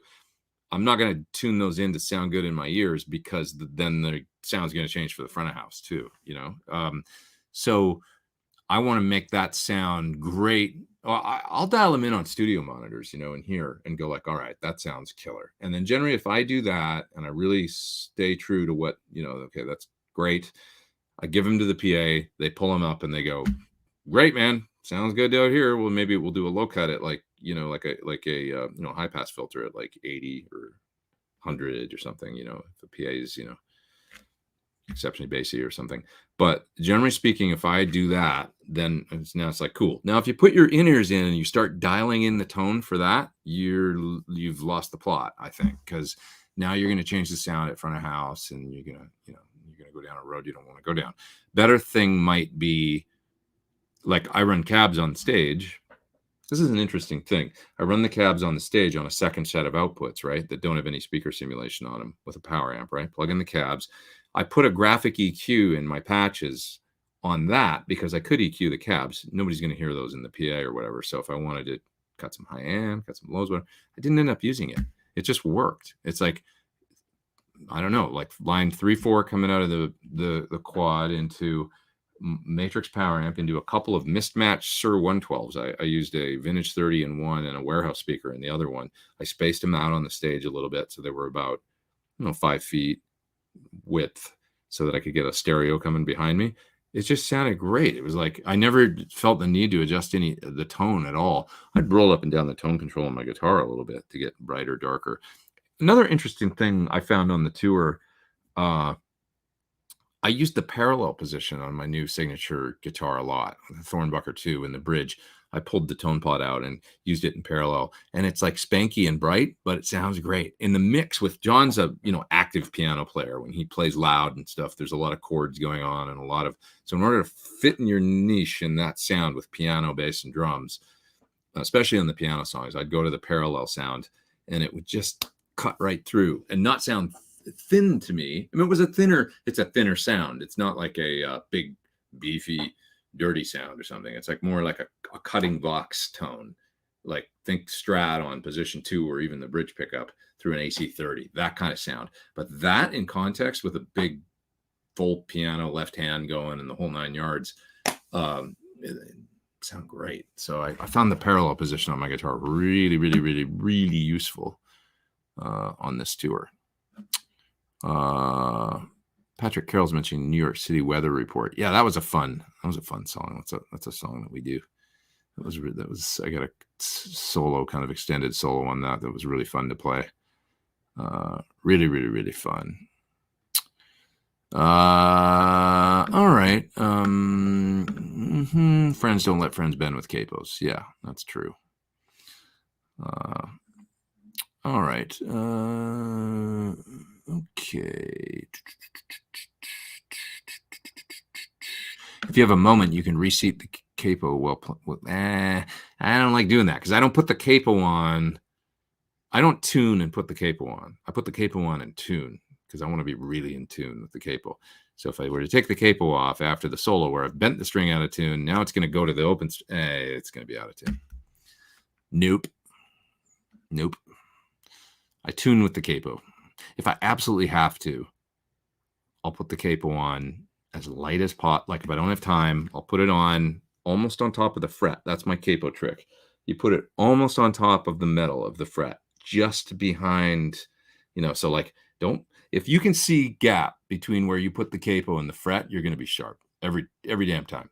Tell me I'm wrong, people out there that know what I'm talking about.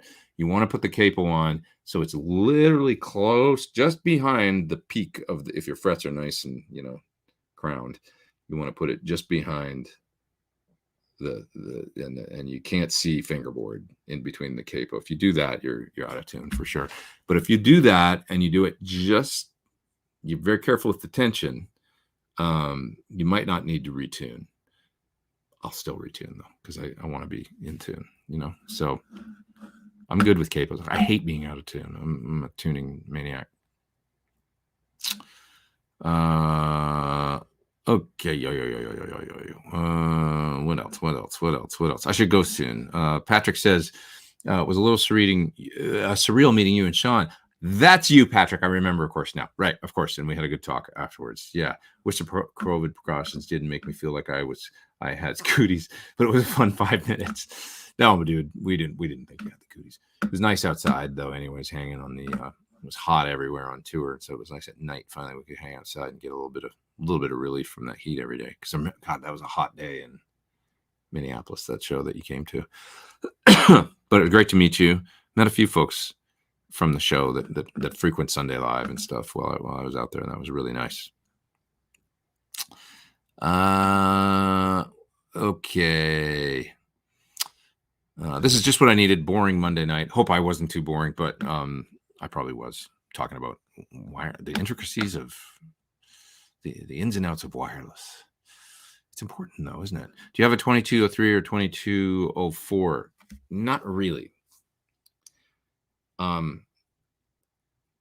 Not really. Sort of. Why am I laughing? I have this divided by 13. This is funny. If John's still here, I'm going to tell a story and you're going to laugh. It's a 2203 based. It's the JJN 5100. And I never really bonded with that amp. I liked the Lyle Workman version better, which was half power. That one I thought sounded pretty cool, and it was basically kind of his take on a 2204. 2203 is the 100-watt Marshall, right? So I have this JJN. I've had it for 14, 15 years. A few years after I got it, I decided I would I don't know, I want to do something with this amp. I want to try and mod it or something with it. Something. So I gave it to John Sir. This is why am I laughing so much? Because I gave it to John Sir to do this stuff on in, I think, 2010. He still has it. It's like 12 years. And I'll bust his balls about it sometimes and I give him a hard time, and say, John, and then I'm like, you know what? I don't even want it back. It's more fun to hassle you about it. It's more fun so I'm like, you just keep it and I'm going to bug you about it about once a year. Cause I laugh because it's funny. He's had it for so long. That guy doesn't have time to work on that. Look what he's probably still working on bodies in the shop right now. Somebody tell him to go home, get him out of there. Kevin, if you're listening, or somebody, go get him out of the shop. He needs to eat. But anyways, yeah, 12 years ago. Exactly. He's had it for 12 years at the shop. That's insane, right? It's crazy. But I would kind of forget about it and just kind of and then I probably talked to him about it after 5 years or something. I was probably hey man, but anyway, he'd put it in, this is funny because he's meticulous and it's a very clean shop around there and stuff. They run a tight ship. So it was wrapped in plastic and it's so old, it needs to be recapped almost now, right? It was brand new, but anyways, they put it upstairs or something in storage, cause he's out of sight, out of mind. That's for sure. Right. So it's the last time I went out there, he had it in his shop and it was in the plastic all wrapped up. And he goes, well, I brought it down here because at least I got it back in front of my face. It was kind of funny. Right. But, oh, there he is. Colin Wilson bodies. I see. I'm just giving you a hard time. I'm not giving. We all know how busy you are. You've got more important things to do than do my stuff. There's probably some of you out there that are waiting on guitars, and it's probably at least somewhat comforting to know that John's actually in the shop right now working on guitars, finishing things. We love you, John. We love you. And I wasn't expecting that what I found inside to come paste fill some bodies in it. John, we love you. I'm still at the shop paste filling your necks. This is great. This is a good time to wind it up, right? I've already gotten in trouble. I'm going to call you afterwards and apologize, but I had to tell the story. It's a funny story. I like giving people a hard time. I like teasing people. I'm a teaser, but I only tease the folks that I love in my life. That's the folks that that are like my solid. I give them a hard time because those are the ones that you can do that with, right? So John knows that. Yeah, it's a divided by 13. It's a JJN 5100, which, very nice amp and everything. It's it's basically as I understand it, a 2203. It's a 2203. So here's one I got to answer though before I get out of here, because it's just such a nice super chat from Calvary. Thank you, man. I appreciate that. You're such a great acoustic player. I don't really consider myself much of an acoustic player. Describe your approach to acoustic versus electric. It's funny. I didn't get an acoustic guitar until way, way down the road in my guitar playing. My first acoustic I owned was probably 12 years after I'd started playing guitar. Something like that. It was a Seagull, I remember. Just decent guitar. It was okay. And that was the only acoustic I owned. And then by the time I was getting pro gigs, like playing on television and stuff, where I had to it was like, I've only got this Seagull. I think it was like $300. I think I should probably get a little bit of a step up of an acoustic guitar. I did have a J50, 59 J50 at that point. I lie. I had a J50 at that point that I'd gotten after the Seagull, but it had no pickup in it. That was a beautiful Gibson vintage acoustic. It was great, but I ended up selling that so that I could get my third acoustic guitar, which was a Taylor, in order to, with a really nice pickup system and preamps, so that I had a pro guitar to kind of play out. So anyways, the point being, I probably owned a buttload of electrics by then, but that was the Taylor first decent guitar I had with a pickup in it, was kind of my third acoustic. So it was funny too. Around that time, I remember a guy used to hire me. It was a producer in LA. And I got a referral, and this guy started hiring me to do sessions. And I came out, and he wanted me to play some finger picking kind of folk acoustic. I do very little of it, I felt like. I mean, I do a little bit, but it's like that was what he hired me to do that. And I ended up doing a whole album of it was probably like 9 tunes or something he hired me for of this style. And I just felt like, and then he liked what I did, and he would call me back and get me to do more of it. And he'd be like, man, I need you on this track. I need your thing on this track. And I was like, this isn't really what I do. But that happens. If some of you out there probably have had that happen, where somebody will hire you to play slide on a track, and you're like, man, I'm a rudimentary slide player or whatever, and then the guy keeps hiring you, and you're like, he thinks this is my thing. It's not really my thing, but it's kind of funny. It's just kind of funny. But anyways, how do I approach it versus electric? The funny thing with acoustics, it's like I use a really light pick. That's one thing I'll say, like a 60 nylon or something, because the pick almost acts like a compressor, stays out of the way more. If I'm playing with my fingers, I need to practice like for a day or two if it's apart. When I did the Chris Cornell gig at the Roxy, I put up a little video of that this week on my Instagram, one of the only ones I have from that night. I did a lot of songs on acoustic and open tunings and stuff from his Higher Truth album that night that I'd never played with him before. First time I'd ever learned them. And a lot of them were finger picking. And it was like I had to go to school for about a month, actually, like working on these parts. And I would sit there and practice finger picking, open tunings, these songs from Higher Truth, because they were really great parts. And, I remember working really hard on it. It's like, I got to step up to the game, step up to the plate, I should say, in doing this. So I would work hard on it. And I can do it if I, it's just not my, I'm not Tommy Emmanuel or something, right? Who is? So, but I enjoy playing acoustic. And when I do, it's kind of an interesting thing. Like my process when I'm recording an acoustic part on a record, I did one acoustic song on Pete Thorn 2, my last record, which was called Rosemary. And that I remember, working really hard to get to it's a double drop D tuning. And I remember working really hard to get the feel. Like it's like it's so naked acoustic that I feel like I need to play for maybe I'm like that on electric too, but like 15-20 minutes, half an hour, I need to play, and then all of a sudden, there it is, I'm in the right feel now, and it doesn't sound like notes are jumping out or like that I'm rushing or any of that stuff. So I need to just get in that groove, using a light pick, getting just the right thing going, and then I'll record and I'll go, oh, it's sounding pretty good now. Okay, like I don't know if that answers your question or not, how I approach it any different, but I guess it's just like I have to get, maybe it's just that it's different than playing electric. It's heavier strings. It's like, less compressed, less, everything's a little more naked and stuff. So I kind of have to work it a little bit, and then I'll get in that zone, and electric's just easier for me. But yeah. Pete told me what Sean used on Instagram. I think P bass, Nobles, DI, and SVT. Are you asking about Sean's bass sound? Yeah, he used Rental SVT on a few gigs, but he was having so many problems with his amp that he ended up using his Nobles DI. That was the main sound in the PA with his signature Fender bass. And then he would use a Seymour Duncan Power Stage 200 quite often, just into a 410 on stage. But you weren't even hearing that cab on stage. In the PA, the sound is his hands, man. I mean, this is Sean Hurley, the bass player who did the Fight for Fighting tour. He has incredible touch on the bass, flat wound strings. He's just old school, great bass player, Really incredible time and everything, and just very musical. Yeah. Well, you guys, this was really fun. Thanks, John. Sorry, John, for giving you a hard time, but it's a funny story. Come on. I love you. You know that. And thanks, Rhett, for popping in. And you guys rule. All you dudes.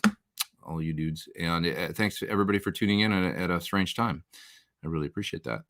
And I'll see you next week at the usual time. I do. Oh, you know what? I fly on Friday. I play a gig on Saturday, and then I fly on Sunday again. Am I really going to have to do this at a different time again? Friggin' travel days, man. It's the one thing about going on the road. It screws up Sunday Live all the time because you're always coming back on a Sunday. Let me look at when my flight is next week before I get offline here. And I'll tell you right now if I'm going to need to switch the time or not. I probably am. Maybe going to have to do it on Monday night next week one more time. Oh, I can't. I'm assigned into the wrong thing in Master Tour. I'll check this week, guys, and then I'll let you know later in the week, just like I did last time. Can't believe that, man. That's right. I keep thinking the tour's over, and it's not quite. We got a gig in Cincinnati next Saturday night. So I fly Friday, play Saturday, fly back Sunday. Sorry, but I'll let you know. Maybe we'll just do this again on a Monday. Okay, everybody. You're the best. Everybody have a killer week. I'll put out the Shure video Wednesday. Watch for that. And no matter what, I'll see you for another live, be it Sunday or Monday. Take care, everybody. Have a great night.